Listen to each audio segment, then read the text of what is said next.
காலை வேளையில் தேவ ஆவியானவர் நம்ம கூட பேச விரும்புகிற வார்த்தை என்னன்னா, இளைப்பாறுதலுக்கான ஒரு அழைப்பு, இளைப்பாறுதலுக்கான ஒரு இன்விடேஷன். ஆமென். ரெஸ்ட்டுக்கான ஒரு இன்விடேஷன் ஆண்டவர் வச்சிருக்கிறாராம். இந்த உலகத்தில் நமக்கு கொடுக்குற இன்விடேஷன் எவ்வளோ காலம் இருக்கும்? இன்விடேஷன் அடிக்கிறாங்கல்ல, இன்விடேஷன்னா அழைப்புதல்மா. கல்யாண பத்திரிக்கையோ ஏதோ ஒரு வீடு திறப்பு விழா பத்திரிக்கை அடிக்கிறாங்கல்ல, அந்த பத்திரிக்கைக்கு லைஃப் எவ்வளோ காலம்? அந்த டேட்டு வரைக்கும் தான். அந்த டேட்டு முடிஞ்சிச்சுன்னா அந்த பத்திரிக்கை குப்பைக்கு போகுது.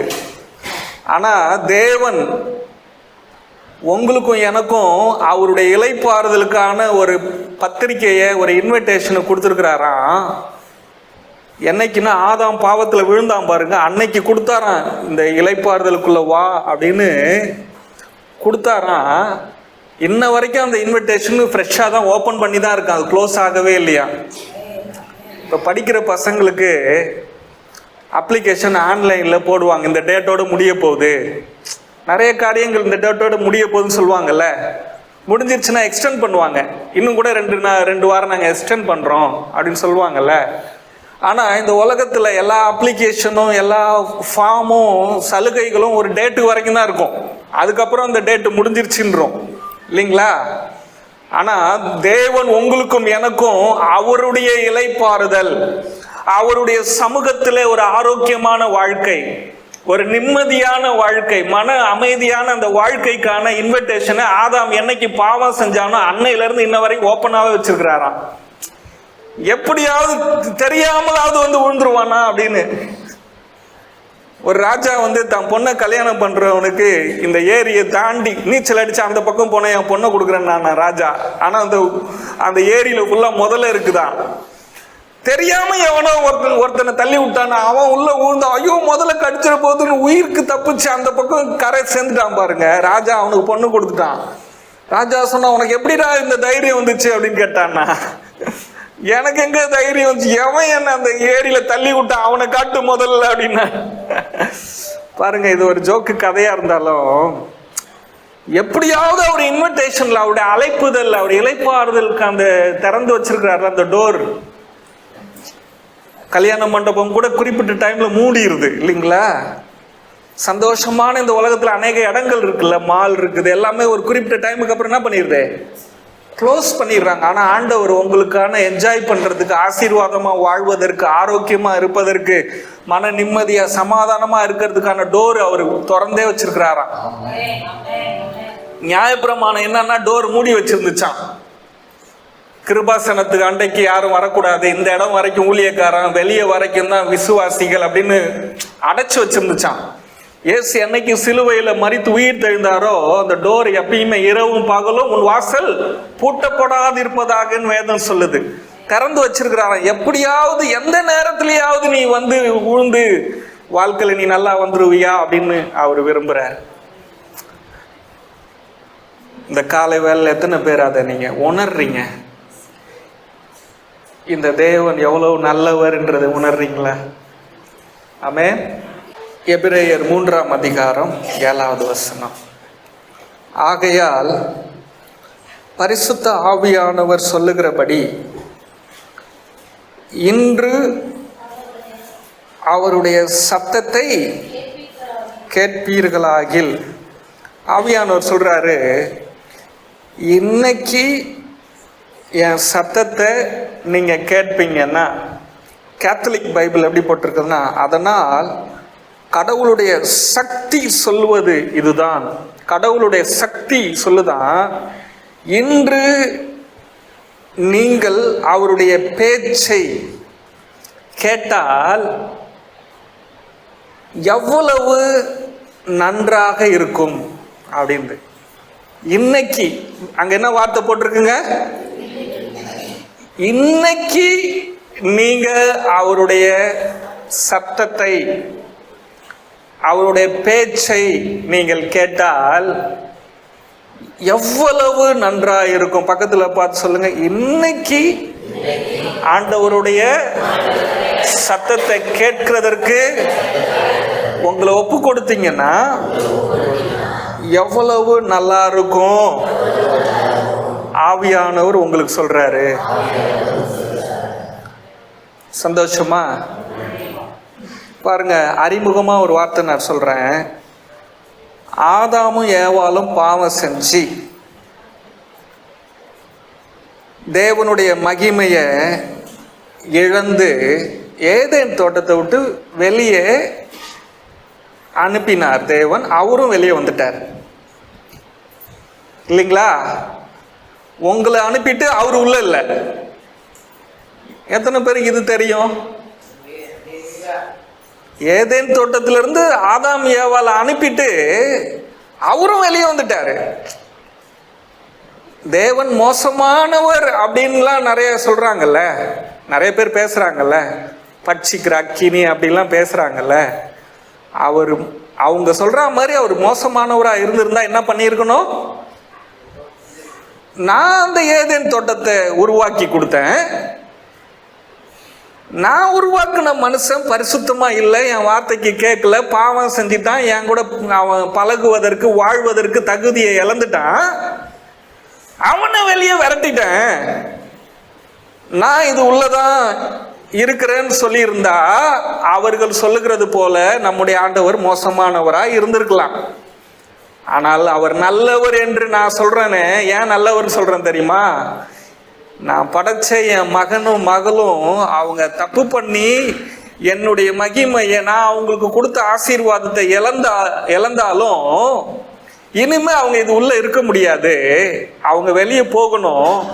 அவங்க வெளியே போயிட்டு நான் மட்டும் ஏன் உள்ள இருக்கணும்? என் பிள்ளைங்க இருக்கிற வெளி உலகத்துல நானும் அவங்களோட சேர்ந்து வாழ்றேன்னு ஏதேனை விட்டு வெளியே வந்துட்டாரு.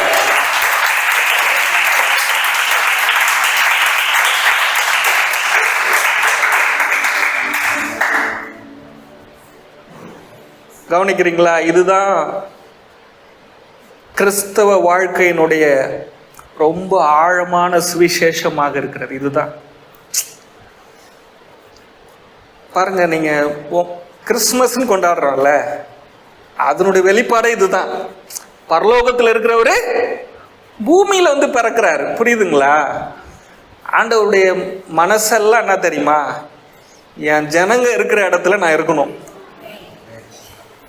ஆனா நீங்க சொல்வீங்க, என்னைக்கு இந்த உலகத்துல நான் செத்து இவ்வளோ கஷ்டப்படுறத விட செத்து பரலோகம் போனா நல்லா இருக்கும். இந்த புருஷனோட வாழ்ந்து பாடுபடுறத விட, இந்த பிள்ளையோட சேர்ந்து பாடுபடுறத விட, இந்த அம்மாவோட சேர்ந்து பாடுபடுறத விட, இந்த ஓனர்கிட்ட வாழ்றத விட, இந்த வாழ்க்கையை விட நான் செத்து பரலோகம் போனா நல்லா இருக்குன்றீங்களே. கடவுள் சொல்றாரு, என் ஜனங்க கஷ்டப்படுற இடத்துலதான் நான் வாழ்ந்து அவங்க கஷ்டத்தை நான் சரி செய்ய போறேன்றாரு. பாருங்க, உங்களுக்கு ஒரு உதாரணம் சொல்றேன்.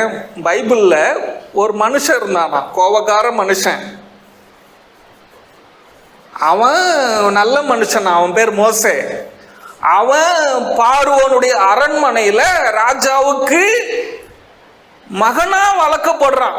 மோசேன்ற மகன் எகிப்து தேசத்துல.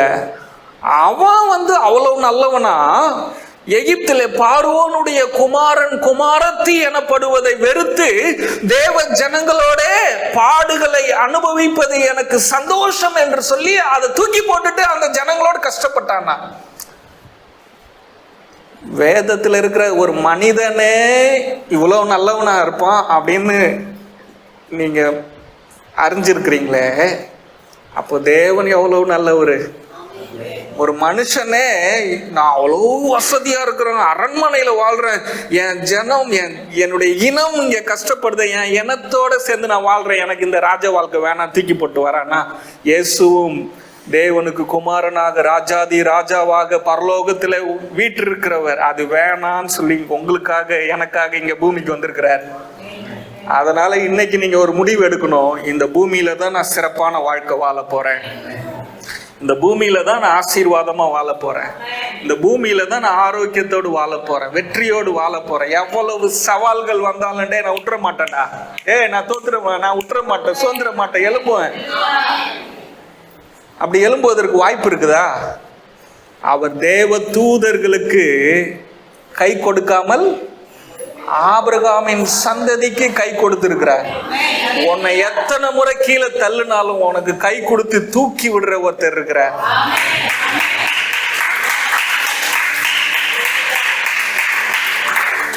கடல்ல அமுங்கி போன ஒருத்தனை என்ன பண்ணாரு? பேதுருவை தூக்கி விட்டாரு. கடலா இருக்கலாம், கடனா இருக்கலாம், பாவமா இருக்கலாம், சாபமா இருக்கலாம், குடும்ப வாழ்க்கையில பிரச்சனையா இருக்கு. எந்த பிரச்சனையானாலும் ஆபிரகாமின் சந்ததிக்கு, கிறிஸ்துவின் சந்ததிக்கு தூக்கி விடுகிற ஒரு கிறிஸ்துவின் ஆவியானவர் இருக்கிறார். எத்தனை முறை விழுந்தாலும் உன்னை அவர் அன்போடு தூக்குவார். நிறைய அப்பா அம்மா சொல்லுவாங்கல்ல, மகன் இருப்பாங்க, மகன் இருப்பாங்க. அந்த மகனும் மகளும் வளர்ந்து கல்யாணம் ஆகி அவங்களுக்கு குழந்தை பிறந்திருக்கும். அந்த குழந்தை காலேஜ் படிக்கும். அவங்க அப்பா அம்மாவை பார்க்க வரும்போது சொல்லுவாங்க, டே நீ எவ்வளோ பெரிய ஆளாக இருந்தாலும், நீ எவ்வளோ பெருசு வளர்ந்தாலும், எவ்வளோ பெரிய கோடீஸ்வரர் இருந்தாலும் நீ என் புள்ளதாண்டா அப்படின்றாங்கல்ல. நீங்க இந்த உலகத்துல எந்த சூழ்நிலையில இருந்தாலும் ஆண்டவர் சொல்ல, நீ என் புள்ளதாண்டா, நான் அவனை தூக்கி விடுவேன்டா. ஆமென். அல்லேலூயா. யாரா இருந்தாலும் தூக்கி விடுவார். எவ்வளவு, நான் இன்னும் கூட ஆழமா சொல்லிட்டா, எவ்வளவு பெரிய மோசமான மனுஷனா இருந்தாலும் தூக்கி விடுவாரு. நான் சொல்லிட்டா, எனக்கு துரோகம் பண்ண மனுஷனா இருந்தாலும் அவனையும் தூக்கி விடுவாரு, என்னையும் தூக்கி விடுவாரு. அவர் யாரையும் புறம்பே தள்ளுவதில்லை. இதெல்லாம் நினைக்கும் போது நான் ஒருத்த அழியணும்னு நினைக்கிறேன், அவனையும் தூக்கி விடுறீங்களே, நீங்க இன்னும் சரியில்லையே அப்படின்ற மாதிரி இருக்குல்ல. அவர் நல்லவர். ஆமென். அவர் நல்லவர். நான் என்ன மெசேஜ் உங்களுக்கு சொல்றேன்னா, என்னைக்கு ஆதாம் பாவம் செஞ்சு ஆண்டவர்கிட்ட இருக்கிற அந்த உறவு முறிஞ்சு போயிருச்சு, அவர் சத்தத்தை அவன் கேட்கறதுக்கான ஒரு தடை வந்துருச்சு. அன்னையிலிருந்து இன்னைக்கு வரைக்கும் தேவனுடைய இளைப்பாறுதலின் சத்தம் இந்த உலகத்துல தொனிச்சுக்கிட்டே இருக்குதான். ஆதாம் கேட்காம வெளியே வந்துட்டான்ல, ஏதேன் தோட்டம் மூடிருச்சுல்ல, மூடிட்டார் ஆண்டவர். அன்னைக்கு மனுஷன் பாவம் செஞ்ச காலத்துல இருந்து இன்னைக்கு வரைக்கும் அவருடைய சத்தம் என்ன பண்ணுது? தொனிச்சுக்கிட்டே இருக்குது. இந்த எஃப்எம் ரேடியோ பார்த்துருக்குறீங்களா? அதில் சினிமா பாட்டு வரும், நியூஸ் வரும், அப்படியே பல சேனல்ஸ் இருக்கும். அதை நீங்கள் திருவ திருவ திருவ நிறைய விஷயங்களை நீங்கள் கேட்கலாம் இல்லைங்களா? அதே போல் இந்த உலகத்தில் உங்களுக்கு ஏகப்பட்ட சத்தம் கேட்கும். டிவியை திறந்தீங்கன்னா டான்ஸ் கேட்கும், நியூஸ் கேட்கும், அரசியல் கேட்கலாம். அதே போல் இந்த உலகத்தில் ஏராளமான சத்தங்கள் இருக்கிறது. ஆனால் அதில் நீங்கள் கேட்க வேண்டிய ஒரு சத்தம் என்னன்னா, அவருடைய இளைப்பாறுதலின் சத்தம். அதுதான் உங்கள் வாழ்க்கையை மாற்றும், அதுதான் உங்களை ஆசீர்வதிக்கும், அதுதான் நிம்மதியாக உங்களை தூங்க வைக்கும், உட்கார வைக்கும், வேலை செய்ய வைக்கும், வாழ வைக்கும். அந்த சத்தத்தை கேட்கணுங்க. இந்த உலகத்தில் நல்லா கவனிக்கிறீங்களா? இந்த உலகத்தில் ஒவ்வொரு வாய்ஸுக்கும் ஒவ்வொரு பவர் இருக்குது, ஒவ்வொரு வேல்யூ இருக்குது, ஒவ்வொரு சத்தத்துக்கும் ஒவ்வொரு வல்லமை இருக்குது. இப்ப ஏதாவது ஒரு சத்தத்தை நீங்க சொல்லுங்க. கழுகு இல்ல, நான் ஓகே, கழுகு வந்துச்சுன்னா சரி, அவர் சொல்லுங்க. கழுகு வந்துச்சுன்னா என்ன சத்தம்?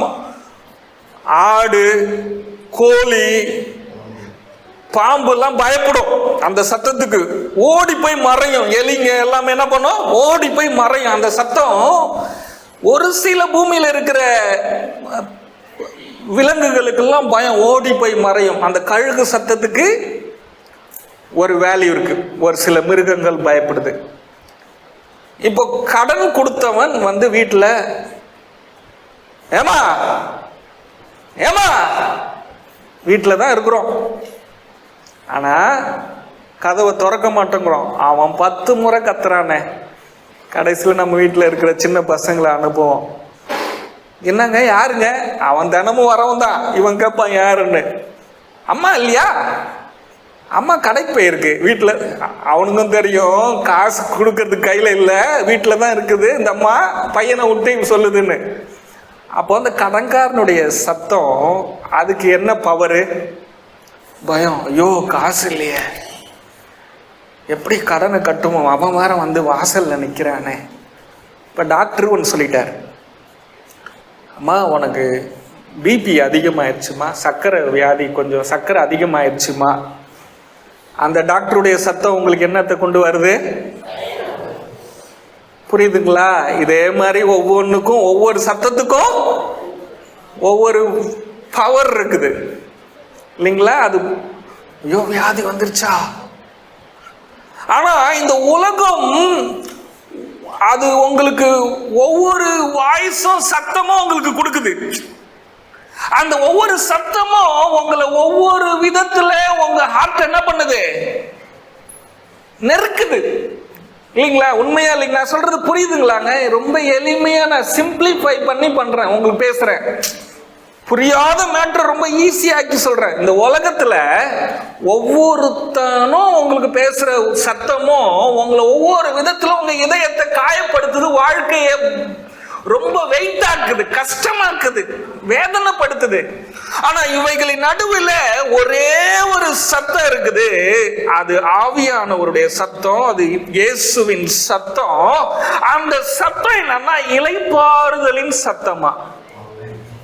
அந்த ஒரு சத்தத்துக்கு மட்டும்தான் நான் காதை கொடுப்பேன்னு சொல்லி நீ கவனமா இருந்தா இந்த எல்லா சத்தத்தையும் உன்னால ஜெயிக்க முடியும்.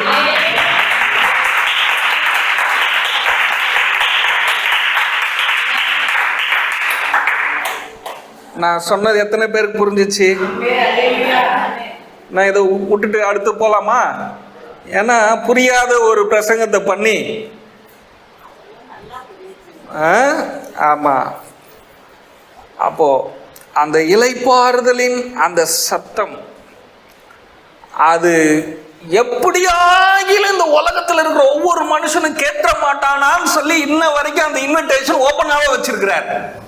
அந்த இன்விடேஷனை க்ளோஸ் பண்ணல. இனிமே இந்த வாக்குத்தத்தம் நிறைவேறாது, இனிமே நான் கொடுத்த இந்த வாக்கு முடிஞ்சிருச்சு. இன்னைக்கு சொல்றாங்கல்ல, நிறைய பாஸ்டருங்க சொல்றாங்க, எத்தனை பேர் கேள்விப்பட்டிருக்கிறீங்க? இந்த வாக்குத்தத்தம் எல்லாம் முடிஞ்சிருச்சு சொல்றாங்களே. பைபிள் காலேஜுக்கு போனீங்கன்னா தீர்க்க தரிசனங்கள்னு ஒரு பாடம் எடுப்பாங்க. அந்த பாடத்தினுடைய அர்த்தம் என்னப்பா? இந்த தீர்க்க தரிசனம் முடிஞ்சிருச்சு, இது முடிஞ்சிருச்சு, இது முடிஞ்சிருச்சு, இது முடிஞ்சிருச்சுன்னுவாங்க. வேத அறிவு என்ன சொல்லணும்னா இதெல்லாம் முடிஞ்சிருச்சு, இந்த தீர்க்க தரிசனம் முடிஞ்சிருச்சு, இந்த வசனம் முடிஞ்சிருச்சு, இந்த வசனம் இனிமே நடக்க போகுது. ஆனா ஆண்டவர் சொல்றாரு, என் சத்தம் என்னைக்குமே ஓப்பனா இருக்குது. அந்த இன்விடேஷன், அந்த பத்திரிக்கை திறந்து வச்சிருக்கிறேன். அதுக்கு டேட்டே கிடையாது, எப்ப வேணாலும் வரலாம். வசனம் என்னப்பா சொல்லுது? ஏற்ற நேரம் கிருபையை பெறுவதற்கு, அவருடைய உதவியை பெறுவதற்கு என்ன பண்ணிருக்குதான்? கிருபாசன தண்டைக்கு ஓடி வரலாம். அது என்னப்பா வசனம்? அது கரெக்ட். எபிரேயர் 4:16.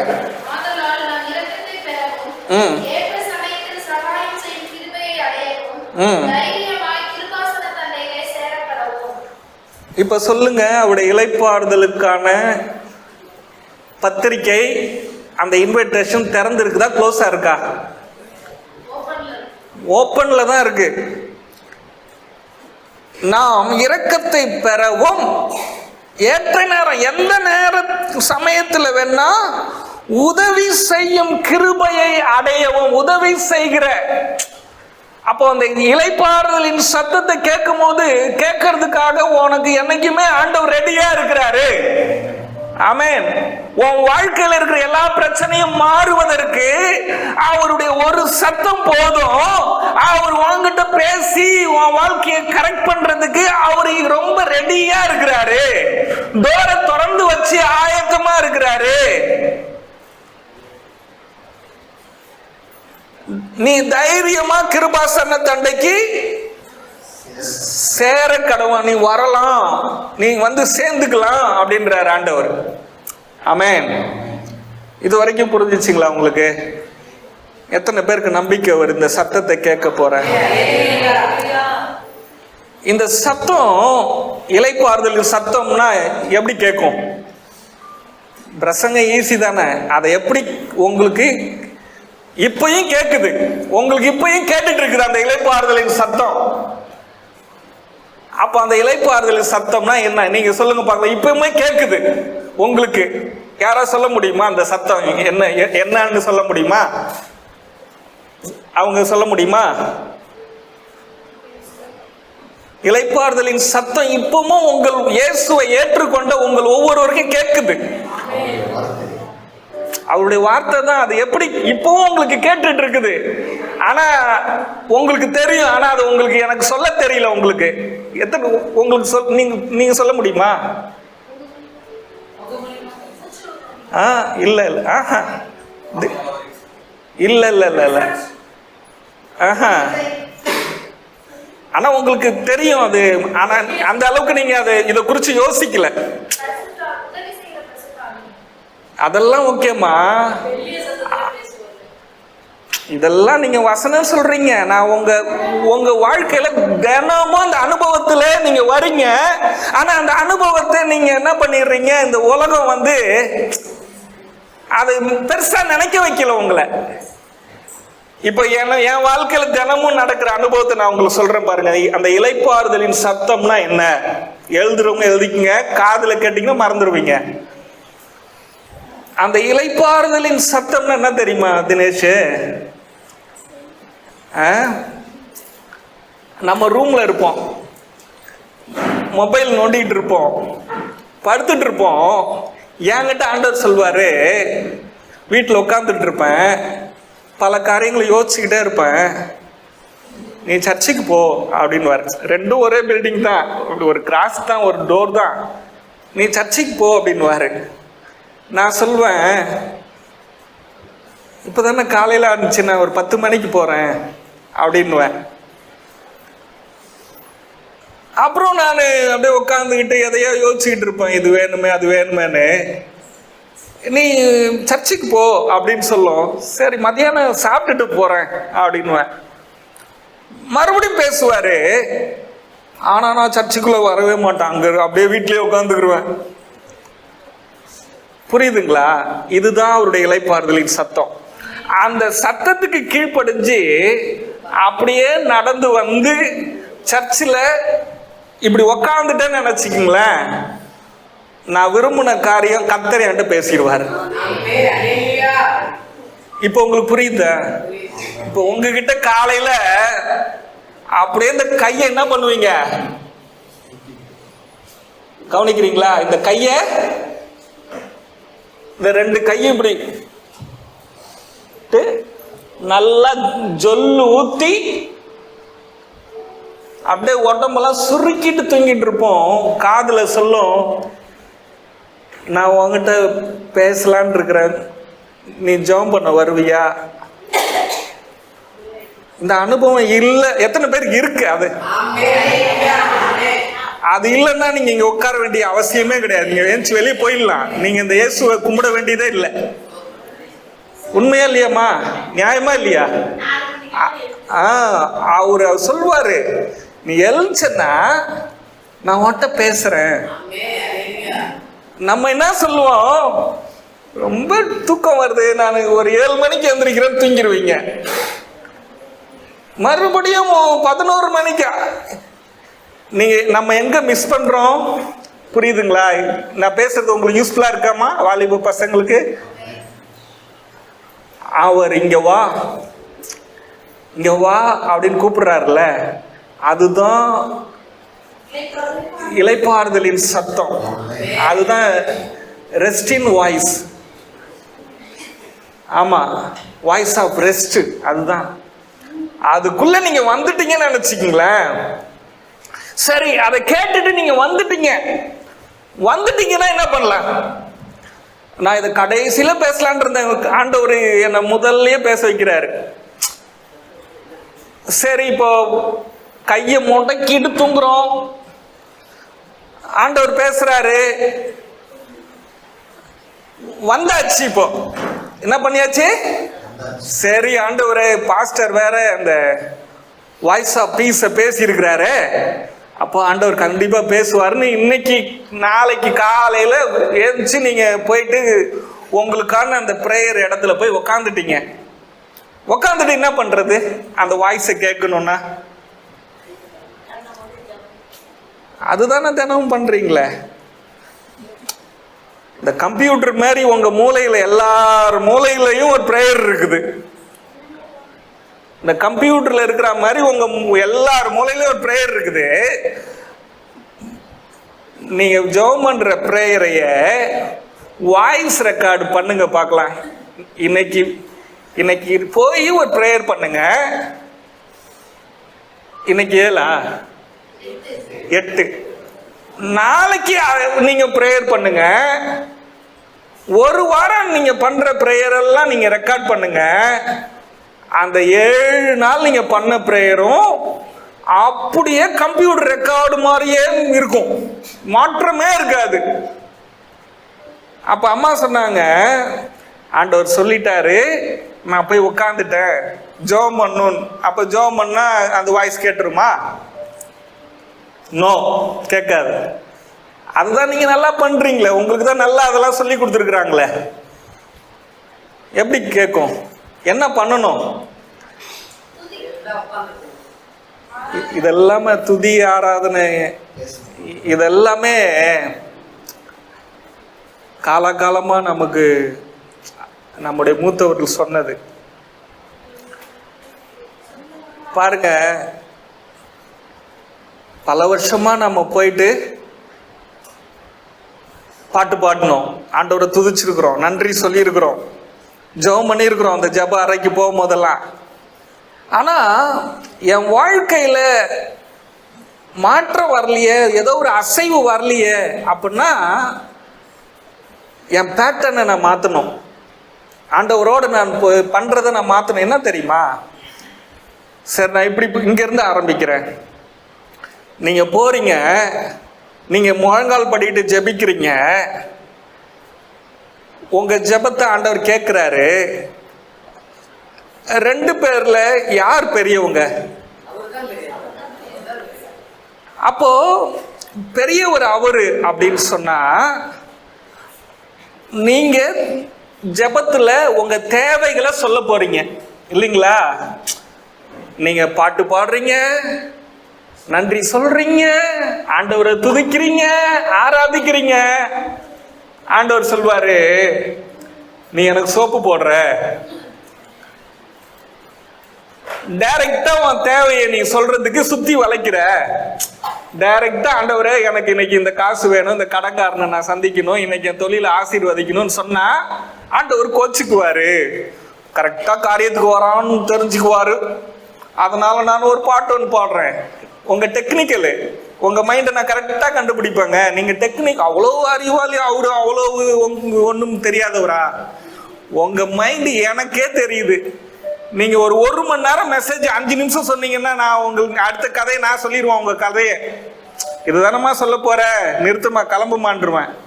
அப்ப அவர்கிட்ட நீங்க 1 மணி நேரம் ஜெபிக்கிறீங்களே, நீங்க ஜெபிக்கிறதுக்கு முன்னாடி உங்களுடைய இதயத்தை உங்களுக்கு அறிந்திருக்கிறாரா? அப்படித்தானே வசனம் சொல்லுது, உன் தேவைகளை எல்லாம் அவர் அறிந்திருக்கிறார்.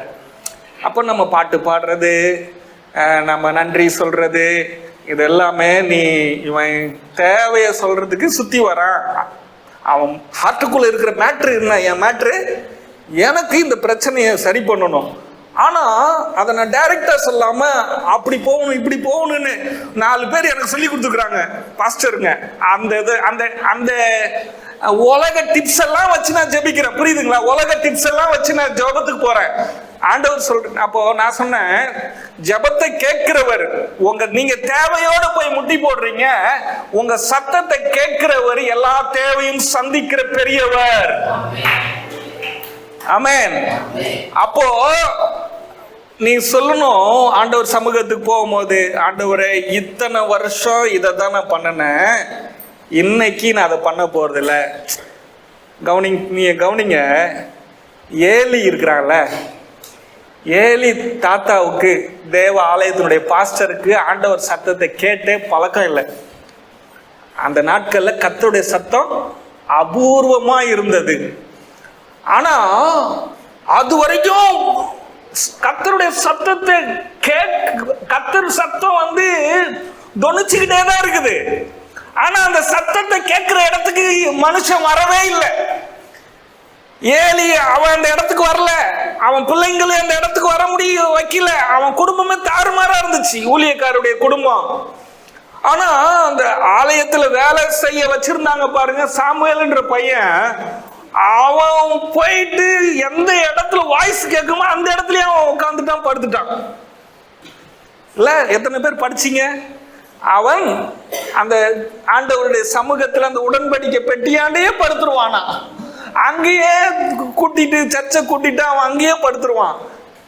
நீங்க நினைக்கலாம், சர்ச்சுக்கு போய் ஆண்டவர்கிட்ட உட்காந்துக்கிட்டு, பாஸ்டர் வீட்டில் இருந்தாரு, நான் யாரோ பெத்த ஒரு பையன் சாமுவேலு ஆண்டவர் சமூகத்தில் இருந்தான் பாருங்க. ஆனா அந்த இடம் என்னது? இளைப்பாறுதலின் சத்தத்தை கேட்கிற இடம். இப்ப நீங்க சொல்லுங்க, சாமுவேலு துதி பாட்டு பாடினாரா? நன்றிய சொன்னாரா? ஆண்டவர் ஆராதிச்சாரா? அவனுக்கு ஒரு மண்ணும் தெரியாது, சின்ன பையன். ஆனா சாமுவேலுகிட்ட பேசினாரு. அந்த மெசேஜ யாருகிட்ட பேசியிருந்தா நியாயம்? ஏலிதான் தேசத்துக்கு ஊழியக்காரன் இல்லைங்களா, சர்ச்சுக்கு பாஸ்டர். நியாயமா யார்கிட்ட பேசி இருக்கணும்? ஆனா அவர் யார்கிட்ட பேசுறாரு? சின்ன பையன், தகுதி இல்லாத சின்ன பையன் கிட்ட பேசுறாரு. ஆனா ஆண்டவருக்கு எது தெரியுமா நியாயம்? பெரிய ஆளு, பெரிய பாஸ்டரு, கோட்டு போட்டிருக்கிறார், கார்ல வர்றாரு, பெரிய சர்ச்சு, அப்படி அவர் ஹீப்ரு கிரீக் எல்லாம் பேசுறாரு, அவர்கிட்ட தான் பேசணும்ல நீங்க நினைக்கிறீங்களா? அங்கெல்லாம் பேச மாட்டாரு. என் வாய்ஸ் கேட்கிற இடத்தை எவன் கண்டுபிடிக்கிறானோ, அவன் எவ்வளவு சின்னவனா இருந்தாலும், குப்பை தொட்டியில இருந்தாலும், அவங்கிட்ட தான் நான் தேசத்தையே அசைக்கிற மேட்டரை பேசுவேன்றாரு.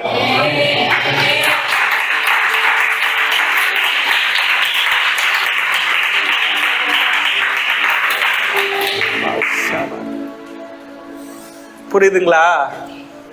அப்போ நீங்க உடனே இன்னைக்கு நீங்க என்ன என் மேல ஒரு குற்றத்தை நீங்க வைப்பீங்க, உங்களுக்கு மனசுல கசப்பு வரும் என் மேல. அப்போ ஆண்டவருக்கு நன்றி சொல்லக்கூடாதா? பாடக்கூடாதா? உடனே என்ன பண்ணுவீங்க? பாடுறதை நிப்பாட்டிடுவீங்க, நன்றி சொல்றதை நிப்பாட்டிடுவீங்க. அதெல்லாம் பண்ணக்கூடாதுன்னு சொல்லல. நம்முடைய வாழ்க்கையில என்கவுண்டர் அப்படின்னு ஒண்ணு இருக்குது, கவனிக்கிறீங்களா? என்கவுண்டர் என்னன்னா, இப்படி கூட சொல்லலாம், ஒரு ஈவெண்ட். ஈவெண்ட் அப்படின்னா என்னங்க சொல்றது தமிழ்ல? நிகழ்ச்சி, ஒரு சிறப்பான ஒரு நிகழ்ச்சி. அதாவது இந்த மகி இருக்கிறாரு, இவரை எல்லாருமே இவரை தொட்டிருக்கலாம், தோல்ல கை போட்டிருக்கலாம், இவர்கிட்ட பேசியிருக்கலாம். ஆனா ஒரு நாள் ஒருத்தர் ஸ்பெஷலா அப்படி கை வைக்கிறார். அதுதான் encounter, special encounter, special event, விசேஷமான ஒரு சந்திப்பு. புரியுதா? அப்போ நான் இன்னைக்கு நீ நன்றி சொல்றது தப்புன்னு சொல்லல, பாடுறத துதிக்கிறது தப்புன்னு சொல்ல. இது எல்லாத்தையும் நீ குண்டு சட்டியில குதிரை ஓட்டுற மாதிரி ஓட்டிக்கிட்டே இருக்கிற. ஒரு நாள் நிப்பாட்டு, ஒரு நாள் உன் தேவனை ஒரு ஸ்பெஷல் தொடுதலோட நீ அனுபவி. அவர் ஒரு நாள் உன்னை ஸ்பெஷலா தொட்டுட்டாருன்னா, அவருடைய ஒரு நாள் அவருக்கு 1000 வருஷமா இருக்குதான்.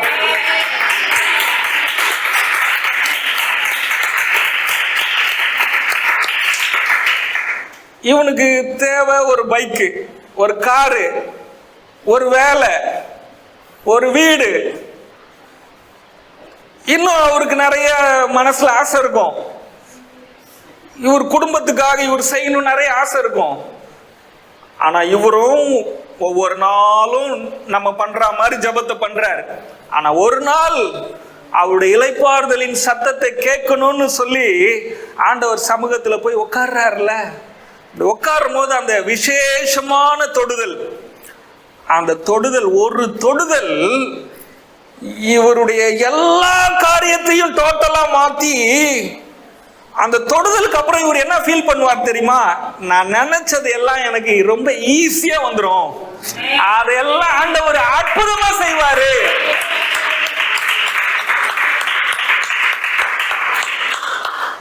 அந்த தாட்டே மாறிடும், இந்த பூமிக்குரிய எண்ணமே மாறிடும். அதுதான் அவருடைய விசேஷமான தொடுதல். பாருங்க, யாக்கோபு ஜெபிக்காத ஜெபமா? அம்மா, யாக்கோபு ஜெபிக்காத ஜெபமாமா?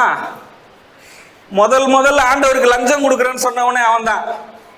நீர் என்ன உயிரோட காப்பாத்தி திரும்பவும் என் அப்பா இருக்கிற ஊருக்கு என்ன கூப்பிட்டு வந்தீங்கன்னா நீங்க எனக்கு கொடுக்குற எல்லாத்துலயும் நான் தசம பாகம் கொடுப்பேன்னு சொன்னான். அவன் அவ்வளவு டெக்னிக்கலா ஜெபம் பண்ணவன் கடைசியில ஆண்டவர் காலில் விழுந்தான். என் டெக்னிக்கல் ஆசீர்வாதத்துக்காக நான் டெக்னிக்கல் பண்ணினேன், அண்ணங்கிட்ட நான் டெக்னிக்கல் பண்ணினேன், அப்பா கிட்ட ஆசீர்வாதத்தை வாங்கிறதுக்காக வேஷம் போட்டேன், மாமனார்கிட்ட ஆசீர்வாதத்துக்காக நான் தண்ணி ஆடு குடிக்கும் போது நான் டெக்னிக்கலை யூஸ் பண்ணினேன். எந்த டெக்னிக்கலும் என் வாழ்க்கையை மாத்தல ஆண்டவரே. அந்த யாப்போக்கு அப்படின்ற அந்த இடத்துல ஒரே ஒரு இரவு அவருடைய காலை பிடிச்சான். ஆண்டவர் சொல்றாரு, அப்பா நான் எந்த மனுஷனோட இவ்வளவு நேரம் நான் பேசினது இல்லை அப்படின்ற. இந்த பூமியில இருக்கிற எந்த மனுஷனோட இவ்வளவு நேரம் நான் டைம் செலவு பண்ணது இல்லை, நான் என்னை விட்டு நான் போறேன்றார். அவன் சொல்றான், நீங்க யாருக்கிட்டையும் இவ்வளவு நேரம் நீங்க செலவு பண்ணலன்னு தெரியுங்க ஆண்டவரே, நான் உங்களை விட்டுறதுக்கு ரெடியா இருக்கிறேன்.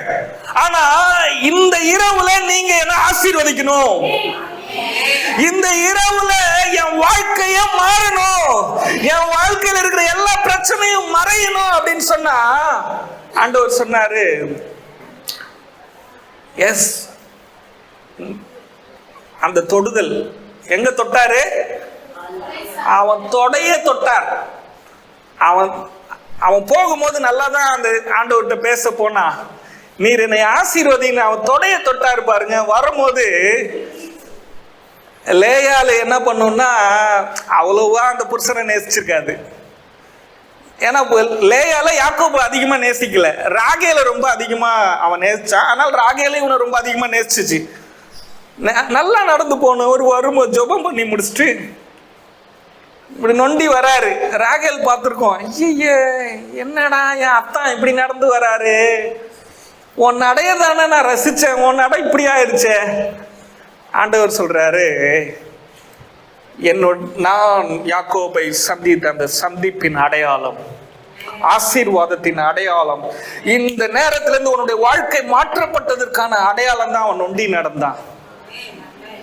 நடந்தான். அதுதான் தெய்வீக சந்திப்பு, என்கவுண்டர், சிறப்பான தொடுதல். இப்ப புரியுதா உங்களுக்கு? ஜெபம் எத்தனை பேருக்கு நான் சொல்றதெல்லாம் புரியுது? பாருங்க, 38 வருஷமா பெரும்பாடு உள்ள அந்த ஸ்திரீ, அவளை தொடாத டாக்டரே இல்ல பிரதர், அவளை தொடாத டாக்டரே இல்ல. அவ கையில இருந்த சொத்தையெல்லாம் வித்து டாக்டர் கொடுத்தா, அவ சொத்தெல்லாம் வாங்கி எல்லா டாக்டரும் லைஃப்ல செட்டில்மெண்ட் ஆயிட்டானுங்க. ஹலோ, அந்த 38 வருஷமா அந்த பொண்ணுடைய வாழ்க்கைய இருந்த எல்லா சொத்தும் அழிஞ்சிருச்சு. அவ வாழ்க்கையில இருந்த எல்லா பணத்தையும் வாங்கின எல்லா டாக்டரும் நல்ல நிலைமைக்கு வந்துட்டாங்க, வசதியான. இவ வாழ்க்கை மாறல, சொத்து எல்லாம் போயிடுச்சு. கடைசியில அவ ஒரு முடிவு பண்ணுனா, என்னை தொட்டு வைத்தியம் பார்த்த எந்த மருத்துவனாலும் என்னை சுகமாக்க முடியவில்லை, ஆனால் என்னை படைத்த என்னுடைய நாயகர் இயேசு கிறிஸ்து இருக்கிறார், அவரை நான் தொடுவேன், ஆனால் அவர் என்னுடைய வாழ்க்கையில் ஒரு மாற்றத்தை கொண்டு வருவார். கைகளை தட்டி ஓ ரபா சந்தரா தியாரபா துரபா லகதரா யங்கலரதனமா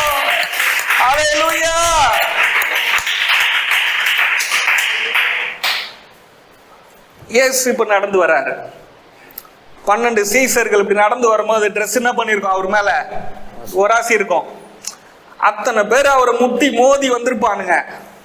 ஆனா இயேசு சொல்றாரு, நடந்து போகும்போது திடீர்னு அப்படி திரும்புறாரு. திரும்பி கேட்கிறாரு, என்னை யார் தொட்டது?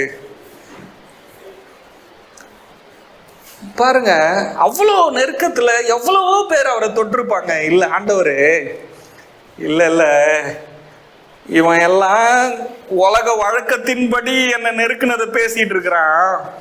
உலக வழக்கத்துக்கு மீறி ஆவிக்குரிய ஒரு நோக்கத்துக்கான ஒரு என்கவுண்டர் வரணும். தேவ சந்திப்பு, தெய்வீக சந்திப்பு என் வாழ்க்கையில நடந்து ஆக வேண்டும் என்கிற சூழ்நிலையில நான் தள்ளப்பட்டிருக்கிறேன். அதனால அவர் நான் தொட்டே ஆகணும்னு வைராக்கியத்தோடு ஒரு பெண் தொட்டிருக்கிறார். அந்த தொட்டவனை நான் பார்க்க விரும்புகிறேன் என்று அவர் திரும்பி பார்த்தார். உன் ஜெபம் அவரை தொடணுங்க. அவர் சொன்னார், மகளே, உன் வேதனை நீங்கி நீ சுகமா இரு. ஆண்டவர் சொன்னாரு, அந்நேரமே அவள் சுகமானாள். அப்போ நீங்க ஜெபத்துக்கு போகும்போது பெரியவர் ஒருவர் இருக்கிறார். அந்த பெரியவர்கிட்ட நீங்க சொல்லணும், ஆண்டவரே, கவனிக்கிறீங்களாங்க? கவனிக்கிறீங்களா? இவ்வளோ காலம் நான் பேசிட்டேன்ப்பா. பேச வேண்டியது நீங்க தான். ஆனா பேசுனதெல்லாம் நான். எப்பயுமே பெரியவங்க பேசவே மாட்டாங்க, ரொம்ப அமைதியா இருப்பாங்க. பாத்துக்கிறீங்களா? கலெக்டர் கிட்ட போய் மனு கொடுக்க 1,00,000 பேர் போறீங்களா, கலெக்டர் உங்ககிட்ட பேசினாரா? எம்எல்ஏ உங்ககிட்ட பேசுறாங்களா? நடிகரை பார்க்க போறீங்களா, லேஸ்ல உங்களால பார்க்க முடியுதா? முதலமைச்சரை உங்களால பார்க்க முடியுதா? பிரதமரை பார்க்க முடியுதா? அவங்களாம் பெரியவர்கள். அப்போ பெரியவர்கள் எப்பயுமே கம்மியா தான் பேசுவாங்க. நம்ம தான் சின்னவங்க தான் லப லப லபான்னு ஓட்ட வாய் விடுவாங்க. நம்ம ஜெபத்துல போய் ஓட்ட வாயில விட்டு தான் நம்ம வாழ்க்கை இப்படி இருக்குது. நம்ம என்ன பண்ணணும், ஆண்டவரே, நீங்க பேசுற ஒரு வார்த்தையினாலதான் என் வாழ்க்கை மாறப்போகுது. நான் இத்தனை வருஷம் பேசிட்டேன். உங்க இடத்துல போய்கிட்டு கம்முன்னு முட்டி சொல்லுங்க, காதுல கை கம்முன்னு முட்டி போட்டா கொஞ்ச நேரத்துல கும்முன்னு அவர் வார்த்தை கேட்கும். ஆனா நம்ம தான் எங்க கம்முன்னு போய் எங்க முட்டி போடுறோம். போகும்போது இப்போ நான் நிறைய முறை ஜெபத்துக்கு வரும்போது பார்ப்பேன் ஆட்களை, அவங்க சயின்ஸை கண்டுபிடிப்பேன், பாடி லாங்குவேஜை வந்த உடனே ஜெபத்து இயேசுவே சோத்திரம் சோத்திரம் சோத்திரம் சோத்திரம் சோத்திரம். அதை முட்டி போடுறதுக்கு முன்னாடியே அவங்க ஃப்ரீக்வன்சி ரெடி பண்றாங்களா, அலைவரிசை. சோத்திரம் சோத்திரம் சோத்திரம் சோத்திரம் சோத்திரம் சோத்திரம் சோத்திரம் சோத்திரம். ஏங்க அநியாயமா இருக்குதாங்க. அப்படியே ஜபத்தை முடிச்ச உடனே பாத்தீங்கன்னா அந்த ஸ்பிரிட் விட்டு அவங்க வெளியே போகலையும். அப்படியே சோத்திரமாப்பா குளிச்சு முடிச்சு குளிர் வர்ற மாதிரி. இந்த ஆக்ஷன் எல்லாம் நம்ம எத்தனை வருஷம் பண்ணிட்டோம். ஆனா என்ன பண்ணல, ஒரு கொசு கூட ஓடல. ஆண்டவரை நீங்க பேசுங்கப்பா, நான் மௌனமா இருக்கிறேன். நான் பேசி ஒன்றும் வாழ்க்கை மாற போறது இல்லை, நீங்க பேசுறதுல தான் என் வாழ்க்கை மாற போகுது. 10 நிமிஷம், 1/4 மணி நேரம், 1 மணி நேரம், 2 மணி நேரமும் பெரிய கலெக்டர் நீங்க யாரும் இல்லை. போய் வேறு பெருசா எதுவுமே நீங்க என்ன பண்ண போறது இல்லை, ஆணியை பிடுங்க போறது கிடையாது. இத்தனை வருஷம் ஆணியை பிடிங்கிட்டீங்களா? பிடுங்கினீங்களா? அன்னைக்கும் நீங்க பிடுங்க போறது இல்லை. 12 மணி நேரம் ஆனாலும் உழுந்து கடங்க.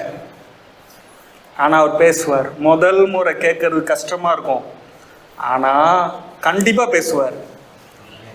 ஏன் கேட்கல அப்படி தெரியுமா? இது வரைக்கும் நம்ம காதை டியூன் பண்ணவே இல்லைல்ல. காதை என்ன பண்ணல, டியூன் பண்ணல. ஒரு நாள் கதவெல்லாம் அடைச்சிட்டு நார்மலா இப்போ நம்ம காது எப்படி தெரியுமா பழகி இருக்குது, லவுடா. இந்த பைபாஸ்ல பெரிய வாகனம் போச்சுன்னா அந்த சவுண்ட் நம்ம காது கேட்கும், ஸ்பீக்கர் காது கேட்கும், டிவி சவுண்டு கேட்கும். நீங்க ஒரு நாள் நீங்க ஒரு டெஸ்ட் பண்ணி பாருங்க. எனக்காக கதவை மூடிட்டு ஒரு பேனாவை பேப்பரை எடுத்துட்டு நீங்க எழுதுங்க. எத்தனை விதமான சத்தங்கள் உங்களுக்கு காதுக்கு கேட்குதுன்னு நீங்க எழுதுங்க. கொசு சத்தம் கூட உங்களுக்கு கேட்கும். இன்னும் அப்போ நீங்க குறைஞ்சது நீங்க ஒரு 10 சத்தமாவது எழுதுவீங்க. ஏன்னா சத்தத்தை கேட்கணும் அப்படின்ற ஒரு நோக்கமே அன்னைக்குதான் வந்திருக்கு உங்களுக்கு. புரியுதுங்களா? அப்ப கேட்காத மெல்லிய சத்தம் எல்லாம் கேட்கும்.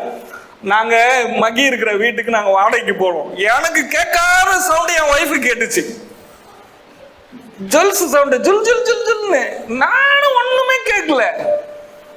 வெளியே போய் பார்த்தா சின்ன பூச்சிங்க அந்த இடுக்கு சந்தில இருக்குது. இப்போ புரியுதுங்களா நான் என்ன சொன்னேன்? அந்த சத்தங்கள், நீங்க அந்த சத்தத்தை கேட்கறதுக்கு முதல் முறை முயற்சி எடுக்கிறீங்க. அப்போ இந்த பூமியில இருக்கிற சத்தமே வெரைட்டிஸான சத்தம் கேட்குது இல்ல? அதே போல ஜபத்துக்கு போகும்போது ஜபத்திலையும் உங்களுக்கு நிறைய சத்தங்கள் கேட்கும். நான் உங்க ஆண்டவர்கிட்ட பேசுறதுக்கு சொல்லி கொடுக்குறேன், பிராக்டிக்கலா சொல்லி கொடுக்குறேன். என் அனுபவத்தை நான் உங்களுக்கு சொல்லி கொடுக்குறேன். எத்தனை பேர் பிரயோஜனமா இருக்கு? அப்போ பல சத்தங்கள் கேட்கும். அதனால ஆண்டவர் சத்த கொஞ்சம் உங்களுக்கு கேட்காது. ஆனா நீங்க வெயிட் பண்ணீங்கன்னா அவர் சத்தம் கேட்கும். உங்களை விட்டு கொடுக்கணும். இப்போ உங்களுக்கு இதுல நான் எக்ஸ்பிளைன் பண்றேன் பாருங்க, நல்லா கவனிக்கிறீங்களா? பாருங்க, நீங்க இப்போ நார்மலாக நான் இந்த சேரில் உட்காந்துருக்கிறேன், ப்ரேயருக்கே போகல, அந்த ஆண்டவர் சத்தம் கேட்குற அந்த அவர் விரும்புகிற அந்த இடத்துக்கே நான் வரல. அப்போ பார்த்தீங்கன்னா என் மைண்டில் ஒரு 4-5 விஷயங்கள் ஓடும். இந்த கடன் அடைஞ்சா நல்லா இருக்கும், அதை அடைஞ்சா நல்லா இருக்கும்ட்டு. ஆனால் அந்த இளைப்பாறுதலின் சத்தத்தை கேட்கணுன்ற இடத்துக்கு வந்து இப்போ நான் என்ன பண்ணிட்டேன்?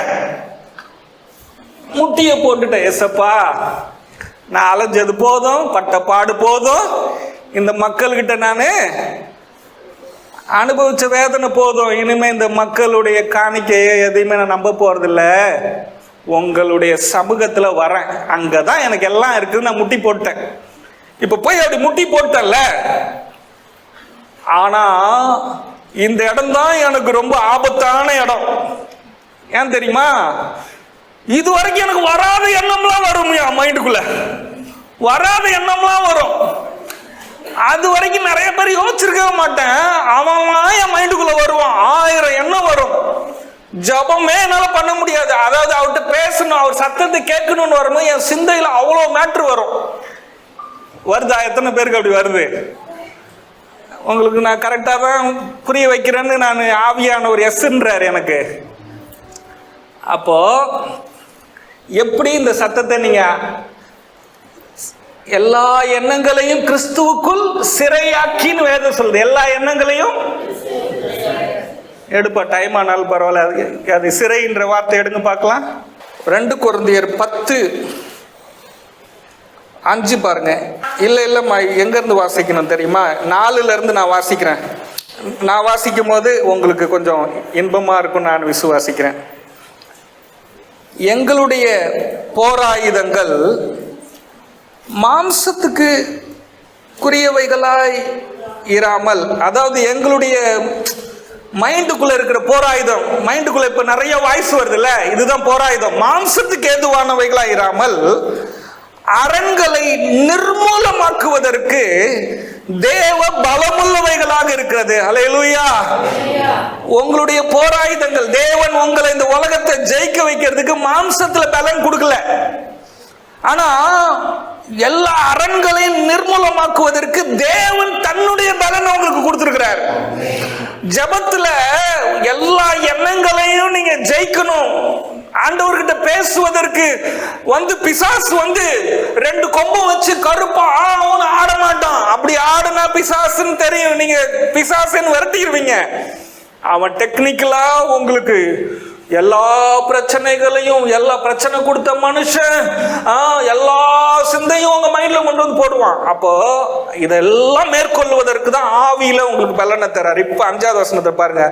ஆகையால் நாங்கள் தர்க்கங்களையும் தேவனை அறிகிற அறிவுக்கு விரோதமா எழும்புகிற எல்லா மேட்டிமைகளையும் நிர்மூலமாக்கி எந்த எண்ணங்களையும் கிறிஸ்துவுக்கு கீழ்ப்படிய சிறைப்படுத்துகிறவர்களாக இருக்கிறோம். புரியுது? எல்லா எண்ணங்களையும் நான் பேச வர்றது உங்களுக்கு கரெக்டா புரியுதா? இது வரைக்கும் எல்லா எண்ணங்களையும் கிறிஸ்துவுக்கு கீழ்ப்படிய சிறைப்படுத்துகிறவர்களாக இருக்கிறோம். இந்த வார்த்தைக்கு என்ன அர்த்தம்? எல்லா எண்ணங்களையும் கிறிஸ்துவுக்கு கீழ்ப்படுத்துகிற எல்லாத்தையும் நாங்க சிறைப்படுத்துறோம். அவருக்கு கீழ்ப்படுத்துறதுனால எங்களுக்கு அது சிறை ஆயிடுது. எங்களுக்கு அது அந்த எண்ணங்கள்லாம் எங்களை ஒன்றும் பண்ண முடியல அப்படின்றார். இதுதான் இப்ப நான் உங்களுக்கு சொல்ல போறேன். எல்லா எண்ணங்களும் வருதா? இப்போ உங்களுக்கு ஒருத்தன் துரோகம் பண்ண வந்துட்டான், ஜெபத்துக்கு போன உடனே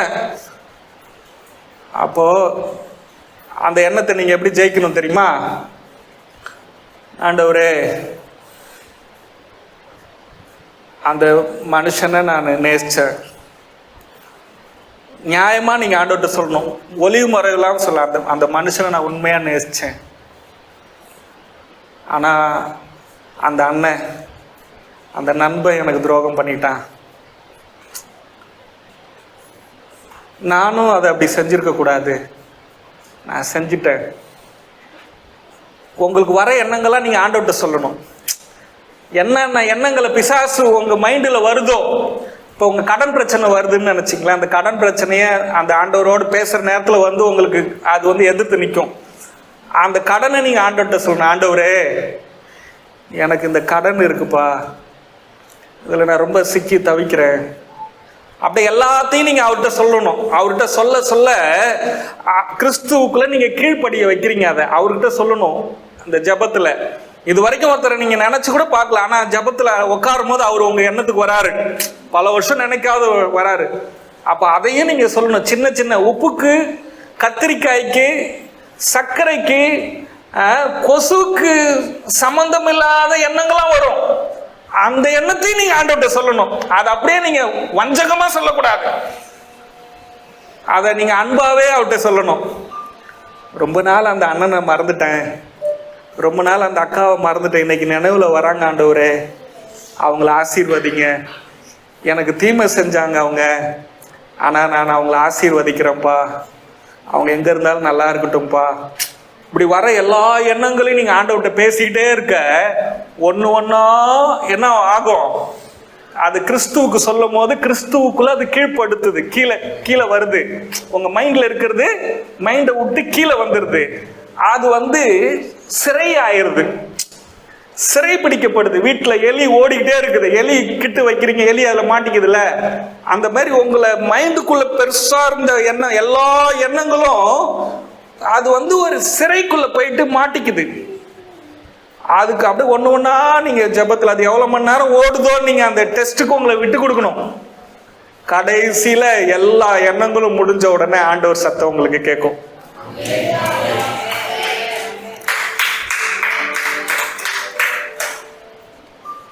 இது முறை கொஞ்சம் உங்களுக்கு கஷ்டமா இருக்கும், ஏன்னா அந்த லைனுக்கு நீங்க போகல. ஆனா அந்த லைனுக்கு நீங்க போயிட்டீங்கன்னா அதுக்கப்புறம் அசால்ட்டா ஆண்டவர் சத்தம் உங்களுக்கு கேட்கும். அசால்ட்டா உங்களுக்கு ஒரு முறை ஒரு சவுண்டை கேட்டீங்கன்னு நினைச்சிங்களேன், அதுக்கப்புறம் நீங்க எந்த இடத்துல நீங்க மார்க்கெட்டுக்கு போனாலும் சரி, பெரிய மீட்டிங்ல இருந்தாலும் சரி, அப்படியே பெரிய மால்ல 1000 சவுண்டு கேட்டாலும் சரி, டிராபிக்ல 1000 சவுண்டு கேட்டாலும் சரி, ஆண்டவர் பேசுற சத்தம் இதுதான் நீங்க ஈஸியா புரிஞ்சுக்குவீங்க. அந்த ஒன்ஸ் மட்டும் ரெஸ்க் எடுத்துட்டா போதும். யாக்கோபு அந்த ஒன்ஸ் ரெஸ்க் எடுத்தான், அதுக்கப்புறம் அவன் வாழ்க்கையில அவன் தான் இஸ்ரவேல் தேசத்துக்கே தகப்பன். அவ்வளவு பெரிய பொசிஷன்ல ஆண்டவர் கொண்டு வந்துட்டார். எத்தனை பேருக்கு புரியுது? ஆனா நம்ம ஜெபத்துக்கு போய் முட்டி போடும் போது எல்லா எண்ணங்களும் உங்க மைண்டுக்கு வரும்போது நம்ம என்ன பண்றோம் தெரியுமா? ஆதங்கம் ஆயிரும். ஜெபிக்க வந்த உடனே இந்த எண்ணங்கள்லாம் வருது, இந்த கடன்காரன் வரானே, இந்த துரோகி வரானே, இவன் வரானே, அவன் வரானேன்னு ரொம்ப எரிச்சலாகி இயேசுவின் நாமத்தினால கட்டுக்கிற சக்கர கரக்கறீங்க. அப்ப என்ன ஆகும்னா, ஆண்டவரும் உங்ககிட்ட பேச முடியாது, ஆதங்கம் ஆயிட்டீங்க, அலைஞ்சிட்டீங்க, ரொம்ப அங்கலாச்சிட்டீங்க. அப்படியே மைண்டு அது ரொம்ப கலைஞ்சிரும். அந்த அலைன்மெண்ட் என்ன பண்ணிருது, அப்படியே கலைஞ்சிருது.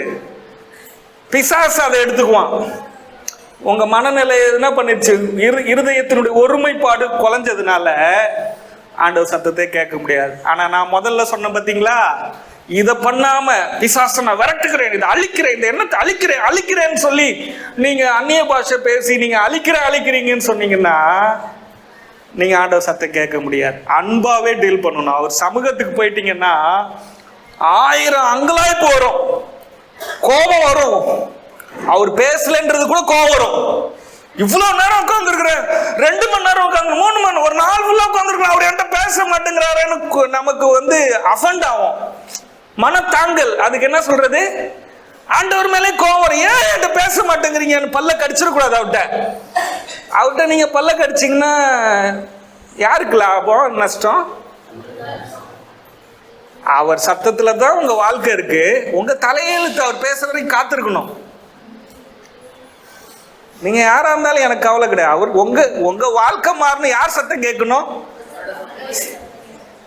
25 வருஷமா, 45 வருஷமா, 50 வருஷமா சினிமா சத்தம் கேட்டீங்களே, அதை கேட்டீங்களே, கடங்கார சத்தம் கேட்டீங்களே, அதெல்லாம் உங்க இதயத்தை பலவீனமாக்குச்சு, உங்களை வியாதிக்காரன் ஆக்குச்சு. ஏன் இத்தனை வருஷம் ஓடுனதுக்கு மிஞ்சினா 3 நாள்ல உங்ககிட்ட பேச போறாரு, அவ்வளவுதான். 2 நாள்ல பேச போறாரு, அவ்வளவுதான். வெயிட் பண்ணா 3 நாள் குறைஞ்சா போயிட போறீங்க அவர் சத்தத்தை கேட்கறதுனால. உங்களுக்கு ஒரு எக்ஸாம்பிள் ஒன்று சொல்றேன். ஒரு பாஸ்டர் ஃபேமிலி, அந்த வீட்டில் இருக்கிற பசங்க டாடி இன்னைக்கு ஸ்கூல்ல ஃபீஸ் கட்டணும் அப்படின்னு சொன்னாங்களாம். அந்த பாஸ் சொன்னாராம், அப்பா இன்னைக்கு ஃபீஸ் கட்டுறேன்னு சொல்லுப்பா, அப்பா எங்க அப்பா வருவாருன்னு சொல்லுப்பா அப்படின்னாராம். அப்போ கிச்சன்ல அவங்க ஒய்ஃப் இருக்குது. கிச்சன்ல ஒய்ஃப் அதை கேட்டு அவங்க புருஷன்கிட்ட சொன்னிச்சான், உன் பசங்களுக்கு ஒரு சாக்லேட் வேணும்னாலும் உன் ஃப்ரெண்டுங்க கிட்ட 10 ரூபா கடன் வாங்கி தான் சாக்லேட் வாங்கி கொடுக்குற, நீ அவன் பிள்ளைக்கு இன்னைக்கு ஃபீஸ் கட்ட போற அப்படின்னுச்சான் கிச்சன்ல இருந்து. அவர் அப்படியே தலையை கீழே போட்டு என்னடா பண்றதுன்னு ரொம்ப வாழ்க்கையை கசந்து இந்த பைபிளை எடுத்துக்கிட்டு ஒரு மலைக்கு ஏறினாராம். ஒரு மலைக்கு போய், ஆண்டவரே இந்த வாழ்க்கை என்னால் வாழ முடியல, நீங்க என்கிட்ட பேசுங்கப்பா, நான் என்ன செய்யணும்? என் வாழ்க்கை மாறல, என் குடும்பம் மாறல, ஆனால் நான் ஊழியத்தில் பிரசங்கம் பண்ணுறேன், நான் வாழ்கிறேன், வாடகை வீட்டில் வாழ்கிறேன், என்னால் உங்கள் வல்லமை வெளிப்படலை, எதுவுமே என் வாழ்க்கையில் நடக்க மாட்டேங்குது அப்படின்னு மலைக்கு போனாராம். நல்லா கவனிங்க, நீங்கள் கண்ணை மூடுற நேரத்தில் ஏதாவது ஒரு விஷயத்தை நீங்கள் இழந்துருவீங்க. ஆமாம், இழந்தீங்கன்னா எனக்கு பிரச்சனை இல்லை. பாருங்க, மலைக்கு போகும்போது எங்க ஜபம் பண்ணலான்னு மலையில இடத்த தேடிட்டு இருக்கிறாராம் அந்த பாஸ்டரு. ஒரு இடத்துக்கு போனா ஒரு பாம்பு அவரை துரத்திட்டு வந்துச்சான். ஒரு சின்ன பாம்பு அவரை துரத்திட்டு வந்துச்சான். அவரு மலையில அப்படி ஓடுறாரு. அப்புறம் அவரு அது துரத்தினோடனே அது ஓடிடுச்சு. ஓடினவுடனே அந்த பாஸ்டர் ஆண்டவர்கிட்ட சொன்னாராம், ஆண்டவரே இந்த மலையில நான் ஜபம் பண்ற இடம் இந்த இடம் தான் அப்படின்னு சொன்னாராம். எந்த இடம்? அந்த பாம்பு துரத்திட்டு வந்துச்சுல்ல, இந்த இடம் தான் ஆண்டவருடைய சத்தத்தை கேட்கிற இடம், இந்த இடம் தான் நான் ஜெபம் பண்ண போறேன்னு அந்த இடத்துல முட்டி போட்டாராம். ஆனா நீங்க இருந்தா என்ன பண்ணுவீங்க? பாம்பு வந்துருச்சு, இது பாம்பு நடமாடுற இடம், இந்த இடத்துல நம்ம உட்காரவே கூடாதுன்னு நினைப்பீங்க இல்லையா? உங்க பயம்தான் உங்க வாழ்க்கை இந்த நிலைமையில வச்சிருக்குது. ஆனா வாழ்க்கை மாறணும்ன்ற முடிவு எடுக்கிறவங்க என்ன தெரியுமா நினைப்பாங்க? இந்த இடம் தான் ஏதேன் தோட்டம், அந்த பாம்பு கடிக்க வந்துச்சுல்ல, அந்த இடம் தான் ஏதேன் தோட்டம். ஆண்டவர்கிட்ட சொன்னார், ஆண்டவரே இந்த இடம் தான் ஏதேன் தோட்டம், இந்த ஏதேன் தோட்டத்துல தான் ஆதாம் ஏவாள் ஆண்டவருடைய சத்தத்தை கேட்டாங்க, அந்த ஏதேன் தோட்டத்துல தான் ஆண்டவருக்கு விரோதமா ஒரு பாம்பு வந்துச்சு. அப்போ இந்த ஏதேன்ன்ற இந்த இடத்துல நான் முட்டி போட்டேன்னா உங்க சத்தம் எனக்கு கேட்கும். எது எங்க கம்பேர் பண்றாங்க பாருங்க. நிறைய பேர் டீப் லைட் பைபிள் வசனம் தெரிஞ்சாதானே நான் பேசுறது நீங்க என்ஜாய் பண்ண முடியும். உங்களுக்கு வசனம் தெரியும்னால என்ஜாய் பண்ண தெரியல. எத்தனை பேருக்கு நான் சொன்னதை உங்களுக்கு புரிஞ்சிச்சு? அந்த இடத்துல ஒரு நாள் ஜெபம் பண்ணாராம் தம்பி பால்ராஜ், ஒரு நாள் ஜெபம் பண்ணாராம், ஆண்டவர் பேசலையா. 2 நாள் ஜெபம் பண்ணாராம், பேசலையா. 3ஆவது நாள் அவர் தன்னுடைய அனுபவத்தை அவர் சொல்றாரு. 3வது நாள் எனக்குள்ள கோபம் வருதான், அவருக்குள்ள ஆதங்கம் வருதான். என் குடும்பமும் என் வாழ்க்கை வேதனை, என்னால பொருளாதாரத்திலையும் ஜெயிக்க முடியல, ஊழியத்திலையும் நான் வெறுமன வசனத்தை பேசுறேன்னு தவிர என்னுடைய ஊழியத்துல ஆண்டவருடைய வல்லமை இல்லை. என்னால ஊழியத்துல எதையும் ஒன்றை நான் என்னால வாங்க முடியல, ஊழியத்துல ஆத்துமாக்களை சம்பாதிக்க முடியல, எதுவுமே என்னால பண்ண முடியல. ஆனா நான் ஊழியக்காரனா இருக்கிறேன், எல்லாத்திலும் நான் ஜீரோவா இருக்கிறேன். என் வாழ்க்கை நீங்க தான் மாத்துறதுக்கு உங்களால மட்டும்தான் முடியும்னு வந்து நான் ராத்திரி பகல் வெயிலையும் பனியிலையும் ராத்திரியிலையும் பகல்லையும் நான் உட்காந்து நான் அழுவுறேன். நீங்களும் என்னை மதிக்கலையே. ஆண்டவர் மேல அவர் கோபம் வருது, நீங்களும் என்னை மதிக்கலையே. ஆனா அவர் மனசுல அவர் சொல்றாரா, நீங்க பேசுவீங்க. இப்ப கோபம் வருது, நமக்கு ஆதங்கம் வரும். இந்த இயேசுவுக்கு நான் ஊழியம் பண்றேன், இந்த இயேசுவுக்கு காணிக்க கொடுக்குறேன், என் வாழ்க்கையா இப்படி இருக்குதுன்னு ஆதங்கத்துல பேசுறீங்கல்ல, இப்படி ஆதங்கம் நம்ம மனசுக்குள்ள வரும். ஆனா அந்த ஊழியக்காரர் அந்த ஆதங்கத்தை வாயில சொல்லாம மனசுல வச்சுக்கிட்டு, ஆண்டவரே நீர் நல்ல ஒரு ஆண்டவரே, நீர் என்கிட்ட பேசுவீங்க ஆண்டவரே, நீங்க என்கிட்ட பேசுவீங்கப்பா, நிச்சயம் நீங்க என்கிட்ட பேசுவீங்கப்பா அப்படின்னு அந்த மனத்தாங்கல் கோபத்தை அந்த ஆத்திரத்தை அடக்கி அவர் ஆண்டவருக்கு நன்றி சொல்லிக்கிட்டே இருக்கிறார். நீங்க என்னோட பேசுவீங்க, இந்த எண்ணத்தை எல்லாம் அவர் சிறைப்படுத்துறாரு. படுத்தும் போது ஈவினிங்ல ஆண்டவர் சத்தம் கேட்குதான். 3ஆம் நாள் ஈவினிங். நீங்க யோசிப்பீங்க, நானும் யோசிக்கிறாள், நீங்க யோசிப்பீங்களா என்னன்னு தெரியல. ஏன் 3ஆம் நாள் பேசியிருக்கணும்? முதல் நாளே பேசியிருக்கணும்ல. அந்த மனுஷன் அவ்வளோ உடஞ்சி வந்திருக்கிறாரு. நான் அப்படிப்பட்ட சூழ்நிலையில தள்ளப்பட்ட ஆளு. நானே உடஞ்சி போய் அவர்கிட்ட போயிருக்கிறேன். உடஞ்சி போன உடனே அவர் என்கிட்ட பேசினா தானே எனக்கு ஆறுதல். ஆனா ஒரு நாள் பேசல, 2 நாளும் பேசல. வெயில் அடிக்குது, மழை அடிக்குது, காத்தடிக்குது, எல்லாம் பூச்சி வருது, எந்த பாம்பு வந்துருமான்னு பயம் இருக்குது. 3ஆவது நாள் பேசுறாரு. முதல் நாளே பேசுறாரு, ஒரு எண்ணம் வரலாம்ல. ஏன் தெரியுமா? உன்னுடைய சகிப்புத்தன்மை எவ்வளவு இருக்குதுன்னு பாக்குறாரு அவரு. நான் பேசுற வார்த்தை உன் வாழ்க்கையே மாத்த போகுது. 10 காசுக்கு நீ ஒருத்தன் கையை ஏந்திர, உன்னை பல கோடிக்கு ஆசீர்வதிக்க போறேன். உன் சர்ச்சில் ஒரு ஆத்துமா இல்லை, இதுக்கப்புறம் உன் ஊழியத்துல பெரிய பெரிய மிராக்கிள் நடக்க போகுது. அதுக்கு உனக்கு எவ்வளவு சகிப்புத்தன்மை இருக்குது. எத்தனை பேருக்கு புரியுது? நிறைய வசனம் இருக்குது. என்னை விட்டா இப்போ டைமே முடிஞ்சிருக்குமே, 11 மணி ஆயிடுச்சு. இன்னும் நான் 4 மணி நேரம் பேசுவேன் உங்களுக்கு. இன்னும் நான் பிரசங்கமே பண்ணலை. நான் சொல்லக்கூடிய எக்ஸாம்பிளை வசனம் இல்லாமல் உங்களுக்கு நேரம் ஓடிடுமே பயத்தில் நான் வாயில் சொல்லிட்டு இருக்கிறேன். ஏன் ஆண்டவர் தாமதமாக பேசுகிறாரு? அவருடைய வார்த்தையினுடைய வேல்யூ. உலகத்தில் இருக்கிற வார்த்தையினுடைய வேல்யூ எல்லாம் உங்களை கீழே தானே இழுக்குது. டாக்டர் சொன்ன வார்த்தை உங்களை என்ன பண்ணுது? உங்களுக்கு சுகர் அப்படின்னு சொன்ன உடனே ஹார்ட் டிப்ரெஷன் ஆயிடுதுல்ல. ஐயோ மாத்திரை போடணுமா, ஐயோ மாத்திரை இனிமே மாத்திரை வாங்குற செலவு இருக்குதா அப்படின்ற ஒரு பயம் வருதுல்ல. ஆனா ஆண்டவர் பேசுற வார்த்தை உங்களை மேல இழுக்குது.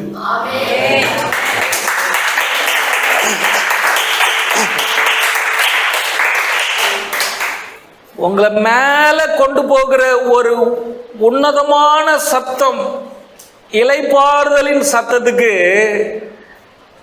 அது உங்களுக்கு கொஞ்சம் லேட்டாக தான் கிடைக்கும். நெடுங்காலமாய் காத்திருப்பது. ஆனா எதுக்காக வெகுங்காலமா காத்திருந்தியோ அது கிடைக்கும் போது ஜீவ விருச்சமா இருக்கும். ஆண்டவர் சத்தம் லேஸ்ல கிடைக்கும். ஆனா அதுக்காக அதுதான் என் வாழ்க்கைன்னு நீ பிடிச்ச, நீ குதிரை கொம்பா பிடிச்சின்னா உன் வைராக்கியத்தை பார்த்து கர்த்தர் உன்கிட்ட பேசுவார். அந்த ஒரு வார்த்தை உன் வாழ்க்கையை மாத்துங்க. அப்போ அந்த மாலையில அந்த பாஸ்டர்கிட்ட ஆண்டவர் பேசினாராம், நான் கடவுளா இருந்தேன்னா 3 நாள் வெயிட் பண்ணதுக்கு 3 நாள் அவர் வெயிட் பண்ண எல்லாத்துக்கும் சேர்த்து 3 நாள் தொடர்ந்து அவர்கிட்ட அந்த பாஸ்டர்கிட்ட பேசிக்கிட்டே இருந்திருப்பேன். நான் பரிதாபப்படுறவனா, நான் ரொம்ப நல்லவனா, புரியுதுங்களா? நான் ஆண்டவரோட நல்லவனா? நான் 3 நாள் காத்திருந்தல்லப்பா, நான் இந்த இன்னையிலிருந்து ஒரு 3 நாள் உங்ககிட்ட இதே மலையில தொடர்ந்து பேசிக்கிட்டே இருக்கிறேன்பா. நீ 3 நாள் என்கிட்ட நேரத்தை செலவு பண்றதுனால நானும் 3 நாள் உங்ககிட்ட நேரத்தை செலவு பண்றேன் அப்படின்னு நான் பண்ணியிருப்பேன். ஆண்டவர் அப்படி பண்ண மாட்டாரு. 3 நாள் செலவு பண்ணல, போ அவர் சொன்னார், நீ போ. அதான் சொன்னார், என்னது, நீ போ, அவ்வளோதான். அவர் கிளம்பி வீட்டுக்கு வந்தாராம். வந்துட்டு கிச்சனுக்கு போயிட்டு ஒய்ஃபு கிட்ட சொன்னாரா, கர்த்தர் நம்மளை ஆசீர்வதிச்சிட்டாரு. ஒய்ஃப் கேட்டுச்சான், என்ன 3 நாள் ஏதாவது கான்ஃபரன்ஸுக்கு போனியா, ஏதாவது பாஸ்டர்ஸ் மீட்டிங் போனியா, ஏதாவது வெள்ளக்காரங்க ஏதாவது பிரசங்கம் பண்ணானா, ஏதாவது வல்லமை மீட்டிங் போயிட்டு வந்தியா அப்படின்னுச்சான். அவரு ஒண்ணுமே ஆன்சர் சொல்ல. வீட்டுக்கு போயிட்டு 3 நாள் மலையில இருந்துருக்காருல, குளிச்சு ரெஸ்ட் எடுத்துட்டு மறாவது நாள் மார்னிங் எங்கெல்லாம் வியாதிஸ்தர்கள் இருந்தாங்களோ அவங்கள தேடி போனாராம். வியாதிஸ்தங்கள் மேல கையை வச்சு ஜெபம் பண்ணாராம். இப்ப நீங்க என்ன ஃபீல் பண்றீங்க? நான் நல்லா ஆயிட்டேன்னு சொன்னாங்களாம். முடவர்களுக்கு அவர் ஜெபம் பண்ணாராம். ஹல்லேலூயா, ஹல்லேலூயா. முடவருக்கு அந்த முட்டியில கை வச்சு ஜெபம் பண்ணாராம். அந்த முட்டி நல்லா நடக்க ஆரம்பிச்சிட்டானா. அற்புதம் நடக்குது. அவரு பயங்கரமா எல்லாரும் ஜெபம் பண்றதுக்கு எல்லாம் அவுட்டு கொண்டு வராங்க. பயங்கரமான மிராக்கிள்ஸ் அவரு செய்யறாரு. அப்ப ஆண்டவர் சொன்னாரா, ஒரு நாள் பேசினாரா, நீ தொட்ட உடனே அற்புதம் நடக்குதா, நீ ஜெபம் பண்ணோன்னு அற்புதம் நடக்குதா அப்படின்னாரா. அப்போ அதை டெஸ்ட் பண்றதுக்காக போயிட்டு ஒரு வியாதியஸ்த மேல கையை வைக்கிறாராம். வச்சுட்டு நீங்க என்ன உணர்றீங்கன்னு கேட்டாராம். ஐ ஃபீலிங் நவ் பெட்டர் அப்படின்னா, இப்போ நான் ரொம்ப நல்லா ஃபீல் பண்றேன் நானா. அப்போ அவரு கடவுள் எனக்கு எப்படிப்பட்ட வல்லமையை தந்திருக்கிறாருன்னா, நான் ஜெபம் பண்ண வேண்டியது இல்ல, வியாதியஸ்த மேல கைகளை வச்ச உடனே பைபிள் வசனம் என்ன சொல்லுது? வியாதியஸ்தர்கள் மேல் கைகளை வைப்பீர்கள், அவர்கள் சுகம் பெறுவார்கள். ஆண்டவர் அவர் கொடுத்த பவர் என்னன்னா, தொட்டா சுகம். அப்போ ஆண்டவரோட நான் கனெக்ஷன் ஆயிட்டேன்னு நினைச்சுங்களேன். இயேசு பார்த்தாராம், பிசாசு நடுங்குச்சான். அவர் பார்வையில தேவாலயத்துல வாசல்ல பிச்சை கேட்டவன கையை பிடிச்சி அப்படி தூக்கி விட்டாங்க, ஏச்சு நடந்துட்டாங்க. கையை பிடிச்சி அப்படி தொடுதல் தான், அங்க ஜபம்லாம் பண்ணல, அப்படி தூக்கி விட்டாங்க. ஏது சொல்ல, எழுந்து நட, அப்படி எழுந்து நடனாரு, நடந்துட்டாங்க. செத்து போன லாசரு வெளியே வா அப்படின்னாரு. அப்போ நீங்க ஆண்டவரோட நீங்க கனெக்டட் ஆயிட்டீங்க, அந்த இளைப்பாறுதலின் சத்தத்தை நீங்க கேட்டுட்டீங்கன்னா உங்க வாழ்க்கையில பெரிய பெரிய அற்புதங்கள்லாம் இப்படி நடக்குங்க.